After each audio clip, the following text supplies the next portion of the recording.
The Vocal Studio.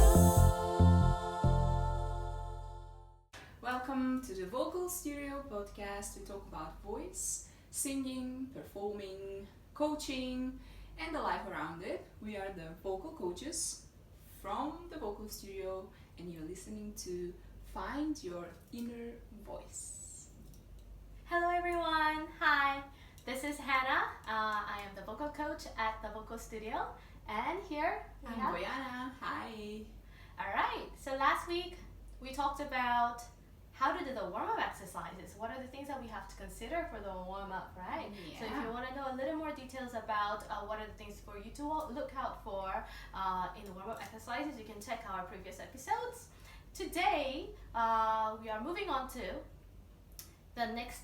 It's also part of the warm-up, I would say, yeah, right? Many vocal lessons, we have the scale exercises as part of your warm-up.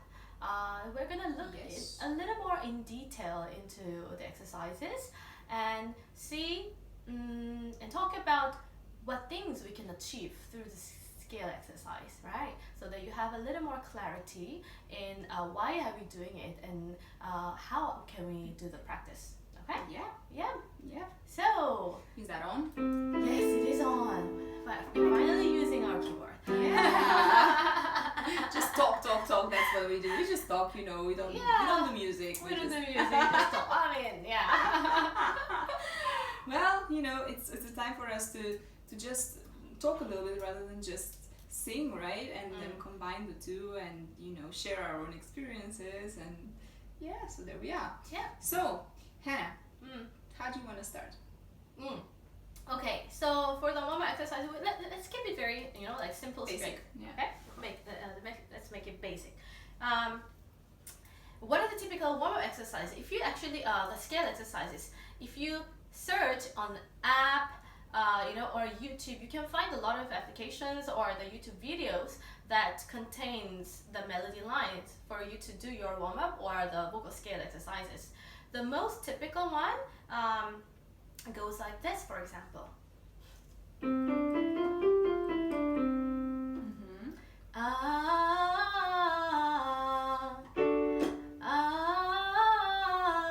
It goes like that, right? Yeah. So let's think about the reason behind it. Why are we doing these scale exercises? What do you think? Oh, there's a variety of reasons. Personally, I do it for the agility of voice. Yeah. Of students so that they can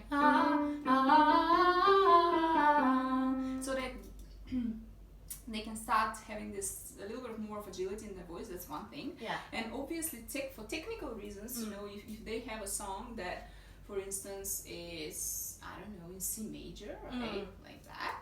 Then obviously we'll have to tackle the notes that are in that scale so that the ear and the voice can start singing within that frame, and then when they start singing the song a bit later on, it becomes better.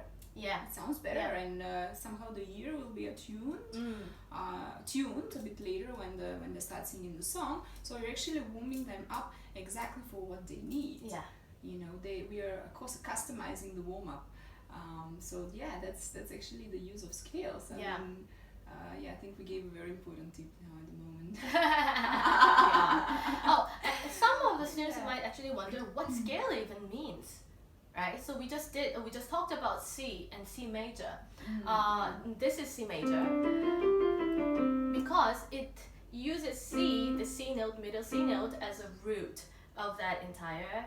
I think scale is the frame. She mentioned the frame, right? The frame of that entire song. So, for example, in Western music, there are some different scales, but then typically the one that carries more happy, bright emotion, right? Bright or happy feelings. Yeah. Are the major scales, right? And then the ones that are a little darker and sad, low mood, are using minor scales. That's how we usually, easily divide them, divide those two. And a lot of songs nowadays, they use both major and minor, right? within one song. Yeah. But in order for us to first tune our ears into the music, it's always good and easy for us to approach the scale starting from the major.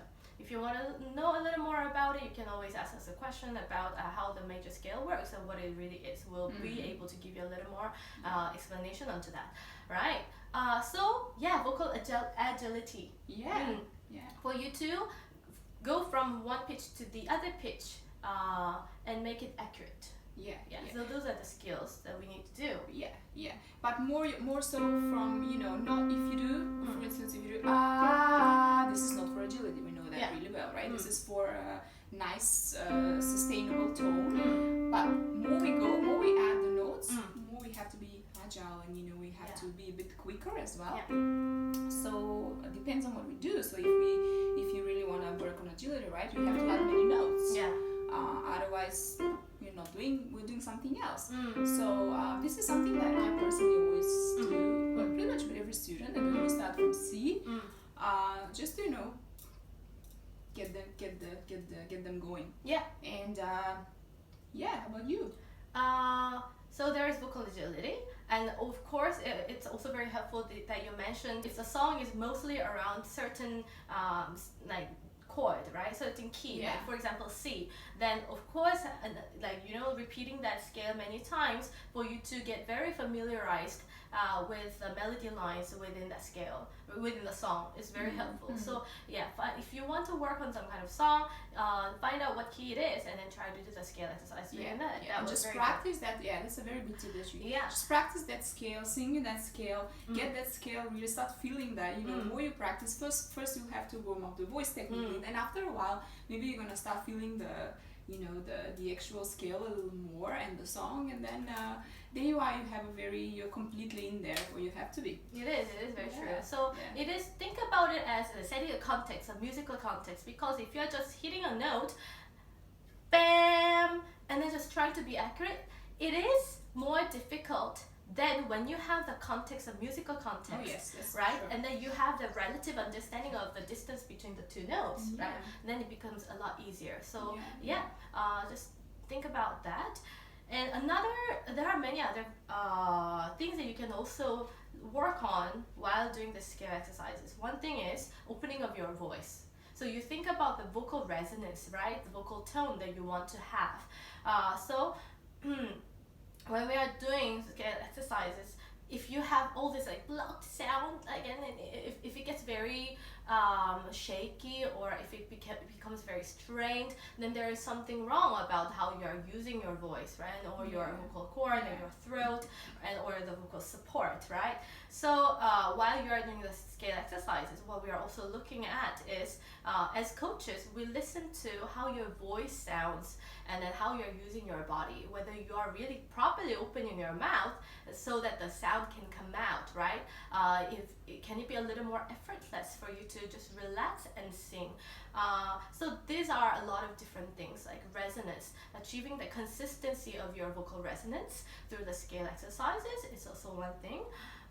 And another thing is we go down and we go high. So we start from, if you're a guy, then probably it's a lot lower. If you're a lady, then it's a lot higher. So you can start as low as, for me, F is already very low. So we, from the lower notes all the way to like higher range, through the vocal exercises, you can also extend, like work on your muscle a little bit more to extend your vocal range. And within different vocal range, you probably use different voice, slightly different voice, right? Sure. Different qualities come out. Of our voices. So experiencing that, and then just working many times on it so that the voice can naturally come out with eventually. So extending your vocal range is one thing. But just if you just scream just at once, if you just scream those high notes and try to just reach it without having any previous nice warm up, and then it's gonna be a bit hard, and then you will feel very tired. So we don't encourage you to you know, sometimes what I do, and I do it often, I give time. I give time to students. You know, we've got an hour, right? Yeah. So I give time for them to get to a point where the voice will actually start naturally coming out. You know, see if it's there around C4, C5, then the voice will start. Sometimes it depends on the day. It depends on how much you slept the previous night and what you ate. So the voice can be very different. It can sound different, right? So there are days when the voice is very powerful, and then I kind of feel what if they're, you know, then I just give them, okay, then you can be a little louder and you can, you know, just kick the notes right straight away.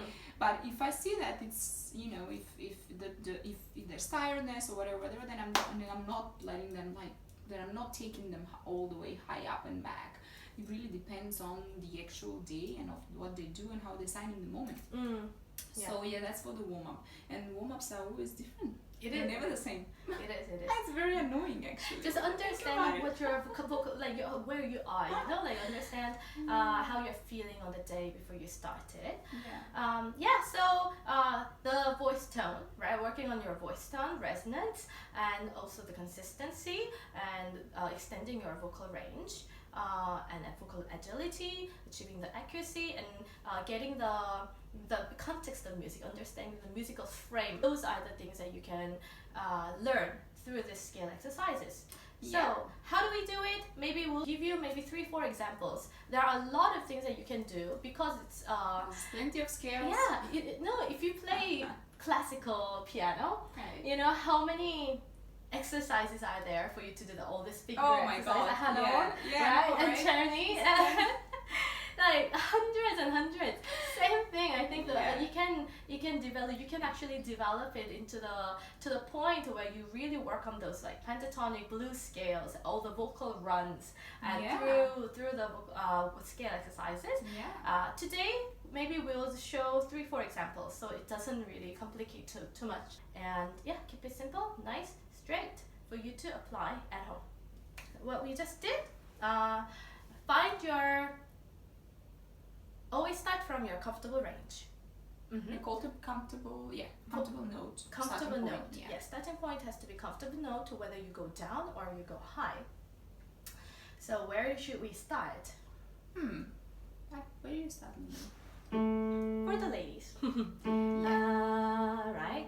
First, think about what voice tone you want to use, right? How to make an open voice. Maybe we can talk a little more about it later on another chance. But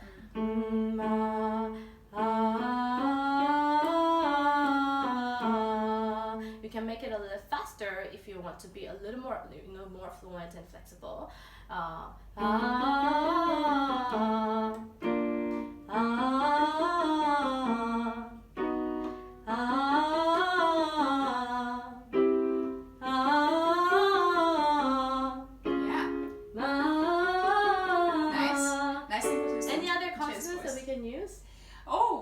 There's a lot you can do to start with. Also, sometimes if we don't have it's pretty difficult sometimes, right?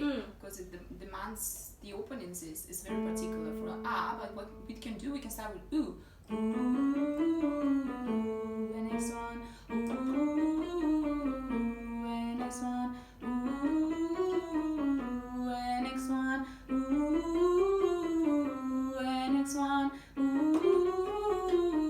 and then after that you can change. You can go to a lighter vowel to open up a little bit, because it's nice. It keeps everything inside and it gets that inside space really ready. So then you can try with when you're ready, right? You can also or we can do what else we can do? We can do mi, mi. If you really have issues with opening your mouth, what you can do mi, mi. So that you start opening the mouth in same time. Yes, because it's another thing for you to work on, right? Like really opening and enunciating. Otherwise, voice just stays there, doesn't know what to do, and then we sound like we can't. Then our resonance is affected as well. Yeah, that's true. Yeah. So try different vowels and in different range. Try to go all the way up all the way down. Yeah. This is a major scale. It's also major scale. This one goes, the melody line goes so step by step, right? Each time it goes to 1, 2, 3, 4, 5, 4, 3, 2, 1. If you want to make it a little more difficult, you know, you can always add one more note to it. Yes. Right?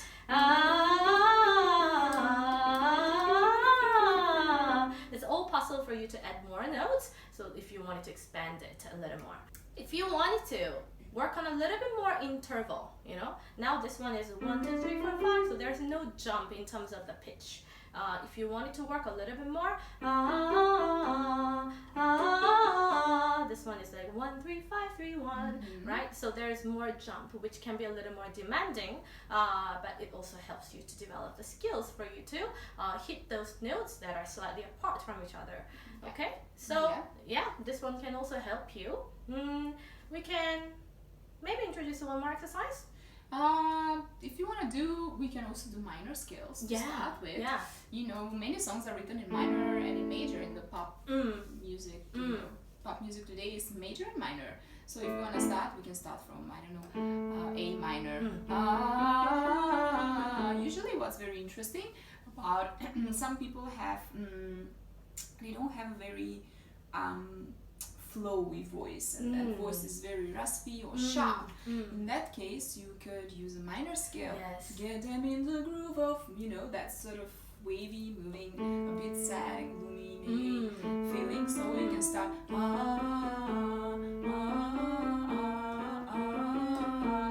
or so it really gives the smoothness of the voice. You know, there is the major scales. You have to be very major and happy. You really have to keep the notes separately. So true. You see, it depends on the usage of, I mean, what you want to do in lesson, and what is your voice issue. If your voice is very mild and soft, and you know, then you would probably sing that easily. But if you want to strengthen your voice and your core, and then, you know, get a bit more in touch with your, you know, more aggressive support from the diaphragm, then definitely you can go to the major scale. So it's very useful actually to think about the emotionality, like what you are going to incorporate when you're doing a different scale, major or minor, right? For me, because I know that my voice is a very soprano voice, so it can actually stay slightly floaty. My pitch can be very floaty. So like working on the minor scales for me to have it a little more grounded. This is really helpful. That's for you to also think about. And also you can also, one more thing maybe in scale exercise, you can think about the dynamic. Are you going to make it loud, soft? How are you going to control your voice? The volume of your voice is another thing that you can think about while you are doing the scale exercises. That's actually very possible with the minor scale. You can play around with a lot of dynamics in a minor scale. So try the minor scale. It's not a bad scale. Major is good. It's fun, but in minor scales you can actually learn a lot. I think as well. And that's major, minor, 1 to 5. What else do we do normally apart from the something around that? Which is basic around the scales. It's really basic, but then after that, you know, there are always a room for you to combine this two and then expand. So it becomes, you know, like eventually it becomes a combination of this two. It can be right. So then you understand through the scale exercises how it becomes the chords, how does the chord progression work in the music, and then you will start to understand a little more about bigger the structure of the music, and how does a chord flow, and then when each chord flows, how are you going to harmonize. All these ideas can be developed, all the skills can be developed through the scale exercises. It's very useful. Skills. So here are the tips that we shared about it. If you have any thoughts or if you have any questions, just feel free to come to us and ask more questions. We are here to help you, and we're also here to learn more Yes, thank you, Hannah. Thank you very much. Thank you, guys. So yeah, looking forward to the the next one as well. We have a very interesting topic coming too, which is not so technical, but so far we hope that you are enjoying these last few sessions. Yeah. And okay, then I will see you next time. Stay well, stay healthy, especially in these times that we live in at the moment. Yeah. Let's keep on living, but obviously being very cautious about doing the right things that we have to do so that we stay in good health, because that's very crucial for us singers. And okay, thanks for sharing again, and have a good day or a good evening, and we'll see you next time. All right, bye-bye. Bye.